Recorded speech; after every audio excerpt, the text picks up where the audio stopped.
আসসালামু আলাইকুম এভরিওয়ান। তো আপনারা সকলে কেমন আছেন? আশা করি আপনারা সকলে আল্লাহর রহমতে আপনারা সকলে ভালো আছেন। তো বরাবরের মতন হালাল রোস্ট ইউটিউব চ্যানেলে আপনাদের সবাইকে স্বাগতম।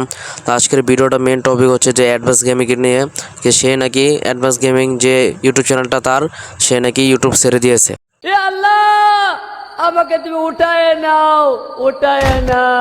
তো সে ইউটিউব কেন ছেড়ে দিয়েছে এবং ইউটিউবে যে তার কি হয়েছে, যে কেন সে ইউটিউব ছেড়ে দিল এবং তার অডিয়েন্সরা তাকে কি বলেছে, যে এমন কিছু বলার কারণে সে ইউটিউবে ছেড়ে দিল। তার 5,90,000 সাবস্ক্রাইবারের একটা আইডি, এই আইডি নাকি সে ছেড়ে দিয়েছে। এটা তো মানা গেল না ভাই। এই যে তুমি একটা কথা কইলে ভাই। তো সে ইউটিউব ছেড়েছে কি ছেড়েনি, তো ইয়ে নিয়ে অ্যাডভান্স পোলাপান যে গেমিং চ্যানেলটা আছে সেই চ্যানেলের ভিতরে নীরব ভাই একটা ভিডিও আপলোড করেছে। সেখানে সে লাইভে সরাসরি অ্যাডভান্স গেমিং বলেছে যে সে ইউটিউবে ব্যাক করবে না ব্যাক করবে, সেগুলো নিয়ে কিছু বলেছেন। তো চলেন সেগুলো আমরা লাইভে সরাসরি দেখে আসি। তো বেশি দেরি না করে আজকের ভিডিওটা শুরু করা যাক। তো তোমাদের করে প্রথম প্রশ্নটা হইলো কি, মুজাহিদ সত্যি তুই রোস্টিং ছেড়ে দিতেছস? প্রশ্নই আসে না, কেন ছাড়বো? ছাড়ার কি মানে আমাকে বলো। আচ্ছা আমি বলি, তরে বলি, তারপর বাকিরা তো পাবলিক বুঝে যাবে, তাই না? হ্যাঁ। বিষয়টা হচ্ছে এরকম, আমার এমন একটা সময় চলতেছে, সময়টার মধ্যে আমি অসুস্থ, আমার ফাইনাল সেমিস্টার এক্সাম চলতেছে সফটওয়্যারের। তারপরে আমার পার্সোনাল লাইফে একটা সমস্যা চলতেছে, এটা বিশাল সমস্যা, এটা শেয়ার করার মতো না, বিশাল সমস্যা। এই চারদিকে চড়াই অতরাই আছি। তারপরে আমি আমার লাইফে একটা জিনিস আমাকে আনন্দ দেই, এই সমস্যায় থাকলে অ্যাডভান্স আর্মির কমেন্ট, মানে অ্যাডভান্স গেমিং চ্যানেলে গেলে যে ভালো ভালো কমেন্ট দিয়ে সব বইলা যায়। তো আমার এই সময়গুলোতে এত সমস্যা চলতেছে, এর মধ্যে আমি ইউটিউবে গিয়ে কমেন্ট গুলো দেখতেছিলাম। একটা কমেন্ট দেখি এরকম যে আমি নাকি অ্যাটিটিউড নিয়ে বেশি, আমার শাস্তি হওয়া উচিত, আর সবাই বলতেছে একমত। এখন বল, চারদিকে এত মানসিক যন্ত্রণা চলতেছে, তারপর এই কমেন্টটা যেখানে শান্তি পাই ওখানে। আমি একটা কথা বলি, অন্য মাইন্ড নিলেও কিছু করার নাই, অ্যাডভান্স আর্মি আমার একটা ইমোশন। এখন সেটা গার্লফ্রেন্ডের চেয়ে বেশি কিনা আমি জানি না। গার্লফ্রেন্ড যদি কিছু বলে তো রাগ যেমন ওঠে, কষ্ট হয় বেশি, তেমন অ্যাডভান্স আর্মি যদি আমার চ্যানেলে বলে, অন্য চ্যানেলে আমাকে জিরামো চেষ্টা করো, অন্য চ্যানেলে আমাকে যা খুশি তা বলো, তাতে আমার কিছু যায় আসে না। কিন্তু আমার চ্যানেলে আমার অডিয়েন্সের সামনে করতেছে, এর মানে একমত যেগুলো বলছে এগুলোর মধ্যে অনেকে অ্যাডভান্স আর্মি আছে না? হ্যাঁ। তো অ্যাডভান্স আর্মি যখন এই কথাটা বলবে তখন তোর কেমনটা লাগবে বল? অবশ্যই তোর খুব খারাপ লাগবে। তোর অডিয়েন্স যদি বলে কেমন লাগবে তোর কাছে? অবশ্যই আমার খুব খারাপ লাগবে, আমি একটা মানসিক ট্রমার ভিতরে চলে যাবো। আর আমি বুঝতে পারছি সেই ট্রমার ভিতরে তুইও ছিলি। ট্রমা কিচ্ছু না, আমার রাগ উঠে গেছে, একদম রাগ উঠে গেছে। আমি বলছি আর দৌড় পালা এখানে থাকবোই না। আচ্ছা ঠিক আছে, তো বাকি পরে যখন সবাই আমি ট্যাপটা দিয়ে দেখি দেখুন যে হাজার মানুষের এরকম নেগেটিভ কমেন্ট থেকে পজিটিভ কমেন্ট, এই যে দুই একটা নেগেটিভ কমেন্ট থেকে সবাই যে বলতেছে দুই একটা মানুষের জন্য হার মেনে নেবা। আরে ভাই, দুই একটা মানুষের জন্য বা একটা কমেন্ট থেকে কেউ লিভ নেই, একটা কমেন্ট থেকে কেউ লিভ নেই, চারদিকে সমস্যা হয়েছে বলেই তো এই কথাটা বলতেছিলাম। যাই হোক, আমার লিভ নেওয়ার প্রশ্নই আসেন। আমি যেদিন দেখবো আমার সম্মান কমে গেছে, আমি দেখছি এখন পর্যন্ত আমার সম্মান আছে, যেদিন দেখবো আমার সম্মান কমে গেছে, আমি আর বলবোই না, আমি ইউটিউব থেকে কোয়েট করে ভাববো। টোটালি আমার কমেন্ট বক্সে, আমার ইনবক্সে, কমেন্ট বক্স সব জায়গাতে খালি একটা স্প্যাম চলতেছিল যে অ্যাডভান্স গেমিং কবে আসবে, অ্যাডভান্স গেমিং কবে আসবে। মানে তোরে যে মানুষ কি পরিমাণ পাগলের মতো ভালোবাসে, মানে অ্যাডভান্স আর্মি গুলো যে তোরে কি পরিমাণ ভালোবাসে, এটা মুজিদ তুই মনে হয় জানোস না। এই কয়দিন আমি যেটা দেখছি, আর যার কারণে আজকে বাধ্য হয়ে তোরে নিয়ে আজকে আমার ভিডিও বানানো লাগলো, এটা সত্যি কথা। তো দ্বিতীয় প্রশ্ন তোর কাছে আমার এটা, যে তাহলে তুই কবে ব্যাক করতেছিস ইউটিউবিং এ, আর কিভাবে আমরা তোরে ফিরে আনতে পারি ইউটিউবিং এ, আর আমাদের কাছ থেকে তুই কি আশা করস? আমি একটা কথা বলি, আমি আমার অডিয়েন্স থেকে কিছু আশা করি না যে তারা আমাকে অনেক বেশি কমেন্ট করবে ফিরে আসো। আমি জাস্ট ভালোবাসাটা দেখছি, ঠিক আছে? আর আমার কোনো সিম্পিতি কামানোর প্রয়োজন নাই, সিম্পিতি আমার দরকার নাই, সিম্পিতি দেখানোর দরকার নাই। তোমরা চাইছো এনাফ, আমি এখানে হাজির আছি। যেদিন আমি বলছি না আমার যেদিন সম্মান দেখবো নাই, ওই দিন বুঝে যাবো আমার এখানে প্রয়োজন নাই, আমি সুন্দর করে চলে আসবো, কাউকে বলবো না। আচ্ছা ঠিক আছে এখন তারপর প্রশ্ন হলো, অনেকে বলতেছে তোরা নাকি অনেকে ইউটিউবিং ছাড়ার জন্য বাধ্য করতেছে বা বাধ্য করছে, এইটা সম্পর্কে তুই কি বলবি? কেউ আমার বাধ্য করে না, আর আমি আমার লাইফ আমি নিজে মেনটেন করি। আল্লাহ একমাত্র উপর আল্লাহর যা নির্দেশ আছে সেগুলো তো আল্লাহ চালা একটা মানুষকে। তারপরে আছে না যে আল্লাহ তো এখন পাঠাই দিছে পৃথিবীতে, তারপরে তো একটা মেনটেনের দায়িত্ব আছে, যে পিতা মাতা মেনটেন করে, একটা পরিবার পরিজন মেনটেন করে, মুরব্বীরা মেনটেন করে, রাজনীতিবিদরা মেনটেন করে। আমার লাইফ অন্য কেউ মেনটেন করে না, আমি করি। আর আমার কাছে যেটা রাইট মনে হয় এটা আমি সবসময় করে যাই।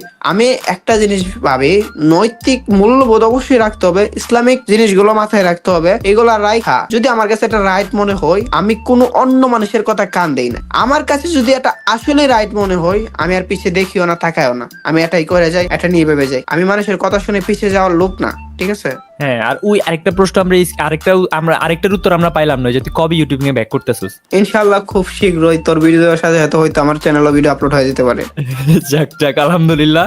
আর আরেকটা প্রশ্ন আমি করতে একটু দ্বিধাবোধ করতেছি, তাও করতেছি, আমি জানি না তুই রাগ করবি কিনা, বাট তোর যেমন 90% পোলাপাইন তোরা ভালোবাসা দেখাচ্ছিল, ঠিক তেমন কিছু হাতে গোনা কিছু পোলাপাইন তোরা একটু হেড দিতেছিল, একটা কথা বলতেছিল যে তুই রোস্টিং ছাড়তেছিস, তুই নাকি ট্রেনিং এর জন্য। এইটা আসলে কতটুকু সত্য, মানে এইটার কি যুক্তি আছে এখানে, তুই আমাকে বল।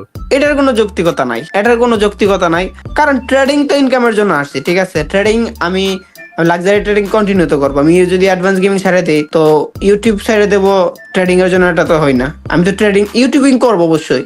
ট্রেডিং যদি করতে হয় আমার ইউটিউবিং করতেই হবে, তো ট্রেডিং এর জন্য ইউটিউব ছাড়বো, এটা তো পুরো উল্টা হয়ে যাবে না? হ্যাঁ ওইটাই, তুই ট্রেডিং এর জন্য ইউটিউবিং ছাড়তি তাহলে এটা আরো 1-2 বছর আগেই ছাড়তে পারতি, কারণ ট্রেডিংটা তুই আজকে থেকে শুরু করস নাই, আমি যতটুকু মনে করি। আর গাইস, লাক্সারি ট্রেডিং কেমন জানো তোমরা? আমাকে এখানে যে পরিমাণ সাপোর্ট দাও লাক্সারি ট্রেডিং এর মেম্বাররা, ভিআইপি গ্রুপের মেম্বাররা, তোমরা একবার দেখে দেখো, তোমরা একবার দেখে দেখো পাবলিক আমাকে কি পরিমাণ সাপোর্ট দেয়। এখানে ভালোবাসা পাই, আমার ইউটিউবের দিকে ফোকাসও কমে যাচ্ছে দিন দিন। যাই হোক, আমি ইউটিউবের দিকে ফোকাস বাড়াই ফেলবো, আর অবশ্যই ওই দিকেও ফোকাস রাখবো। ওইটা তো আমার এখন যে ভালোবাসা মানুষজন আমার সাথে কানেক্টেড হইতেছে, সবাই তো কানেক্টেড হইতেছে। তোমরা যারা কানেক্টেড হইতে চাও তারা কিন্তু লাক্সারি ট্রেডিং এ অ্যাড হইতে পারো। যাই হোক, এগুলো বাদ দে, তুই টপিকে। হ্যাঁ আচ্ছা, তা আমি এইটুকু বলে দিই, তোমরা যারা পার্সোনালি আরেকটু বেশি অ্যাডভান্স গেমিং এর সাথে যুক্ত থাকতে চাও তারা মুজাহিদের লাক্সারি ট্রেডিং গ্রুপে জয়েন হয়ে যেতে পারো। আমি ওটার লিংক ডেসক্রিপশনে দেওয়া আছে। তো শেষমেশ একটা শেষমেশ একটা কথা বলতে চাই। তুমি আমাদের অ্যাডভান্স গেমিং ভাই, আপনার কাছে আমার একটা রিকোয়েস্ট, আপনার সবাইরে বলেন বাইরে একটু সাপোর্ট করতে, কারণ খুব শীঘ্রই আমার 50,000 সাবস্ক্রাইবার হইতে যেতেছে। তো আপনি যদি বলেন আপনার অডিয়েন্সটা, আপনার আর্মিরে, তাহলে আমার 50,000 সাবস্ক্রাইবারটা কমপ্লিট হয়ে যেত। কারণ আমি জানি এত বেশি ভালোবাসা মানুষ আপনার আছে যে আমার 50,000 সাবস্ক্রাইবার একদিনে কমপ্লিট করে দিতে পারবে। গাইস, একটা জিনিস কে জানো, আমি জানি না তোমরা আমার কোন কথা ফেলছো, কোন কথা রাখছো। তো গাইস, আমি ম্যাক্সিমাম জায়গাতে যে জায়গায় তোমাদের কাছে রিকোয়েস্ট করছি তোমরা কিন্তু পূরণ করছো। তো এখানে আমি একটা রিকোয়েস্ট করতে চাই, আমার মুখটা কিন্তু ছোট করো না বা আমাকে ছোট প্রমাণ করো না। তোর কত সাবস্ক্রাইবার লাগে? 4,000 এর মতো সামথিং। 4,000 এর মতো সাবস্ক্রাইবার এই ভিডিওর মাধ্যমে করতে পারবা? এটা তোমাদের জন্য একটা চ্যালেঞ্জ। 4,000 সাবস্ক্রাইবার এই ভিডিওর মাধ্যমে করতে হবে। আর এই যদি ভিডিওর 4,000 সাবস্ক্রাইবার এই ভিডিওর মাধ্যমে করতে পারো তাহলে আমি একটা গিফট দিব মুজিদের পক্ষ থেকে। আমি বড় সড়ো করে একটা গিফট দিব তোমাদেরকে, খুব বড় করে একটা গিভওয়ে দিব। ডান, এটা ডান। 50,000 সাবস্ক্রাইবার উপলক্ষে খুব বড় করে একটা গিভওয়ে দেওয়া হবে যদি হয়ে যায়। ওকে, গিভওয়ে নিলয় দেখ আর না দেখ, আমি তোমাদেরকে ভালো একটা কিছু দিব ইনশাআল্লাহ। এটা সারপ্রাইজ থাকো। আমিন আমিন, সবাই বলো আমিন, চিল্লায় বলেন আমিন। আমিন। তো গাইস, তোমাদের তো সবকিছু ক্লিয়ার যে অ্যাডভান্স গেমিং কি আসলে ব্যাক করতেছে কিনা বা করলো বা কবে করবে। তো ভাই প্লিজ তোমরা কেউ আমার আর জ্বালাও না, তোমাদের অ্যাডভান্স গেমিং ভাই ব্যাক করবে, একটু ঝামেলার ভিতর আছে সেই জন্য ব্যাক করতে পারতেছে না। আর ওই পোস্টটা সে রাগের মাথায় তার সহ্য না করতে পারে সেই পোস্টটা করছিল। আশা করি তোমরা সবকিছু ক্লিয়ার হয়ে গেছে। আরেকটা কথা, আমি যেমন আমার ভালোবাসার লোকদের জন্য ব্যাক করব, কিন্তু কিছু কথা হ্যাটার্সদের উদ্দেশ্য থাকবে। অনেকে আমার ট্যাবের নিচে কমেন্ট করছে আলহামদুলিল্লাহ আর বেকাই শোনা, খুশি হইছি বলছে। অনেকে আছে খুঁজে পাইবা, একটু হয়তো কম পাইবা, খুঁজে দেখলে পাইবা। তাদেরকে বলবো, আরে মাদার চুদের বংশধর, আরে কুলাঙ্গার জলে, তাহলে একটু সময় দাও, পুটকি শো চালাবো। হ্যাটার্সদের উদ্দেশ্যে বলতেছে, হ্যাটার্সরা যা করতেছে, হ্যাটার্সরা অনেক খুশি হয়ে যেতেছে। এই খুশিটা দূর করার জন্য যে ও অ্যাডভান্স গেমিং শেষ হয়ে গেছে, এখন মানে এরা কিভাবে নিজেরা এখন প্রো হয়ে যাবে নাকি নিজেরা গুরু হয়ে যাবে আমি জানি না, কিভাবে কিনা সেটা এদের বিষয়। এরা খুশি হয় কেন এটা আমি জানি না। ইউটিউবে তুই আমার ভালো না লিক দূর হবে, তুই কেন খুশি হইবে? এর মানে তোর ভিতর গাবলা আছে। আমার সফলতা দেখলে তোর জ্বলে, তাহলে তোর আমি তোর জ্বালানো লাগবো, এটা স্বাভাবিক। আমি আবার ব্যাক করবো তোর জন্যই, তোকে জ্বালানোর জন্য ব্যাক করবো। আর ভালোবাসার মানুষদেরকে খুশি করার জন্য তো অবশ্যই তারা সবার আগে। আর এইটা 100% শিওর, যেদিন তোমাদের অ্যাডভান্স গেমিং রোস্টিং কমিউনিটি ছেড়ে চলে যাবে সেদিন অ্যাডভান্স পোলাপেন রোস্টিং কমিউনিটি ছেড়ে চলে যাবে। এখন তোমরা যা মনে করো, সম্মান থাকতে চলে যাবো। তো আপনারা সবাই দেখতে পারলেন যে অ্যাডভান্স গেমিং ভাই কি বলেছে, মুজাহিদ ভাই কি বলেছে, যে তার নাকি একটা সমস্যা আছে। তো যাক, সেই সমস্যার ভিতরে বললাম না, আপনারা শুধু দেখেই ফেলেছেন যে লাইভে সে কি বলেছে। সেই ইউটিউব নিয়ে কবে একবারে খুব শীঘ্রই সেই ইউটিউব নিয়ে ব্যাক করবে, অথচ সেই ইউটিউবে ব্যাগ এসে পড়েছে। और अभी तो रुको, क्लाइमैक्स अभी बाकी है। তো চলেন ভিডিওটা দেখে আসেন। সেই ইউটিউবে ভিডিও অলরেডি সেই ভিডিও আপলোড করে দিয়েছে। তো ভিডিওটা আপনারা সবাই দেখেছেন অবশ্যই। তো সবাইকে রিকোয়েস্ট করবো যে এই সমস্ত কমেন্ট না করাই ভালো। যে তোমরা হয়তো ভিডিও দেখো, আমার কথাও একমত যে এই যে অ্যাডভান্স গেমে মুজাহিদ ভাই যে কথাটা বলেছে যে তুমি ভিডিও দেখবা, ভিডিও দেখলে দেখো, না দেখলে আনসাবস্ক্রাইব করে তোমরা ভিডিও দেখো না, সমস্যা নেই। তো আমার কথা এখানেই যে তুমি যদি ভিডিও ভালো লাগে তাহলে অবশ্যই তুমি ভিডিও দেখো, নাহলে যদি ভিডিও ভালো না থাকে তাহলে ভিডিও তুমি দেখো না। তোমাকে কেউ কিছু বলে নাই। তো এই নিয়ে আমার আর কিছু বলার নাই। তো এখানে আমার ভিডিওটা শেষ করছি। তো আপনারা যারা চ্যানেলে নতুন আছেন আপনারা অবশ্যই চ্যানেলটাকে সাবস্ক্রাইব করে এবং পাশে থাকা যে বেল আইকনটা আছে সেটা ক্লিক করে রাখুন এবং ভিডিওটা বেশি বেশি করে শেয়ার করে দিন এবং অন্যকে দেখার সুযোগ করে দিন। তো এই বলে আমার ভিডিওটা এখানে শেষ করছি। আসসালামু আলাইকুম ওয়া রাহমাতুল্লাহি ওয়া বারাকাতুহু।